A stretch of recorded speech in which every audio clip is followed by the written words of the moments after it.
Hey guys, welcome back. Round 5 of the Trans Tasman. So the last round of Super Rugby Trans Tasman is the Hurricanes versus the Reds in the first game, and then the Brumbies versus the Highlanders, the latter being quite big. The Hurricanes, they are probably out, though they have a slight chance. If maybe between the three sides that are undefeated, the Blues, Crusaders and Highlanders, between them, two of them lose and the Hurricanes do end up winning. They do have a chance to get into the final, but it is quite slim, but they will nevertheless go out for a win. Looking at the two sides, there are a couple of changes for each side. 4 if I count correctly and quickly now. Osafa Amua, he comes back in the front row for the Hurricanes, and that always improves their strength when it comes to the maul and line out time. Off of the back of a maul, he is so strong, and not just the traditional way. If he does grab it and start sprinting with it, he's so quick.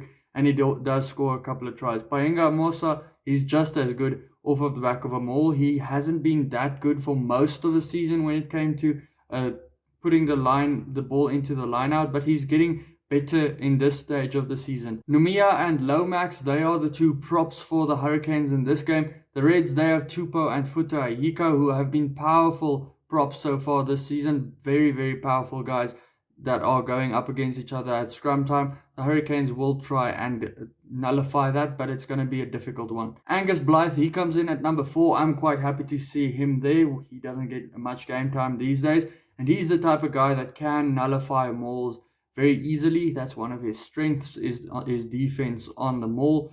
James Blackwell, he's at number 4 against him. He's been good in open play. Salakai Aloto, he's been getting better in his last 2 or 3 games. Most of the season he's been quite quiet though. Then Scott Scrafton, he goes up against him at number 5. Reed Prinsep, he comes in at number 6 up against Angus Scott Young, who's been very good this whole season, probably in Wallaby selection there. Liam Wright, the captain of the side this week around, up against Duplessis Karifi, always at the breakdown. He is a guy to look out for. Harry Wilson, he's been in good form in this Trans Tasman. And then going up against Adi Savia, who is fighting back from his injury he had, so still finding his form, but I think he's going to be back to where he was quite soon. Tate McDermott at number 9 versus Roy God. Tate McDermott, he's always dangerous around the rucks, always dangerous around the fringes, and Roy God would have to look out for him. Love is the number 10, so that 9-10 pairing for the Hurricanes is quite a young one. Hegarty comes in at number 10. Both him and Jock James O'Connor missed last week's game at the last minute, so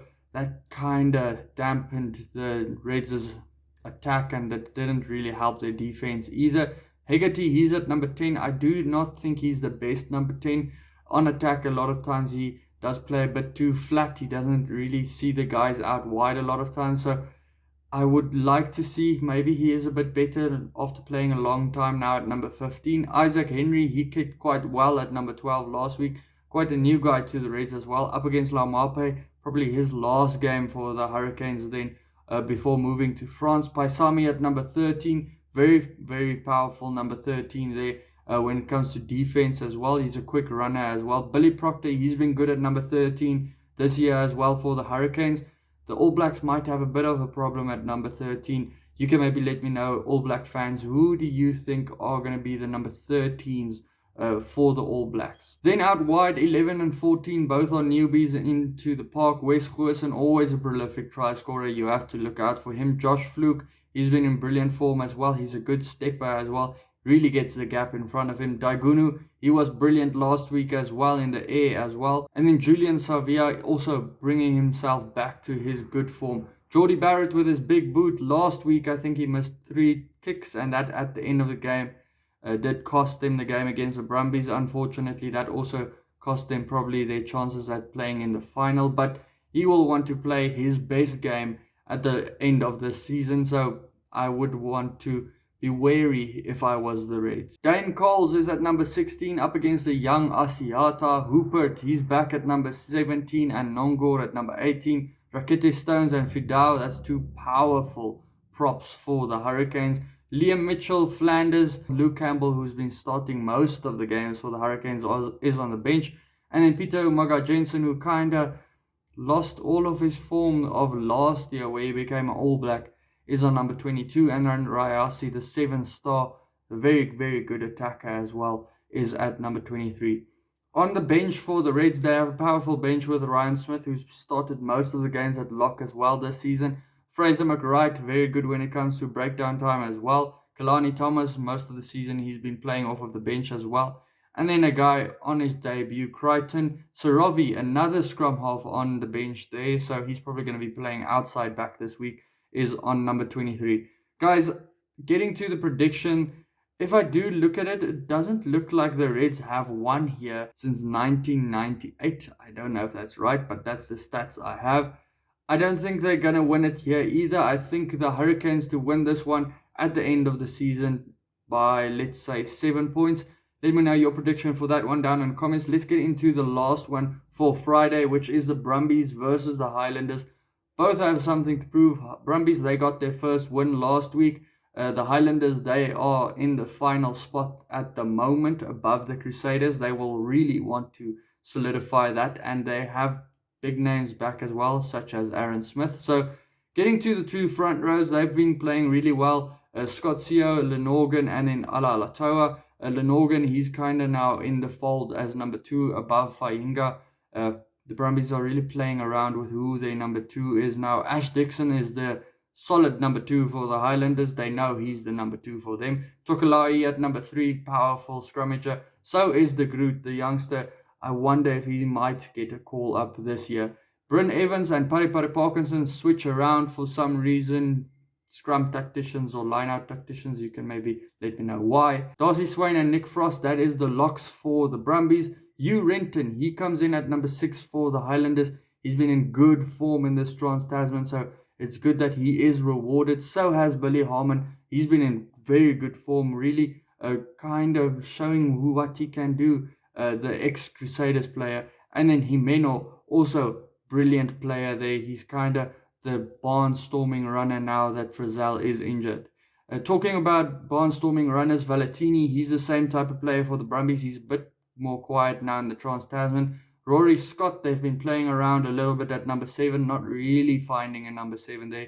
And then Henry Stowers, the former Western Force player, is really in fine fettle at the moment. Nick White, he comes back at number 9 up against Aaron Smith.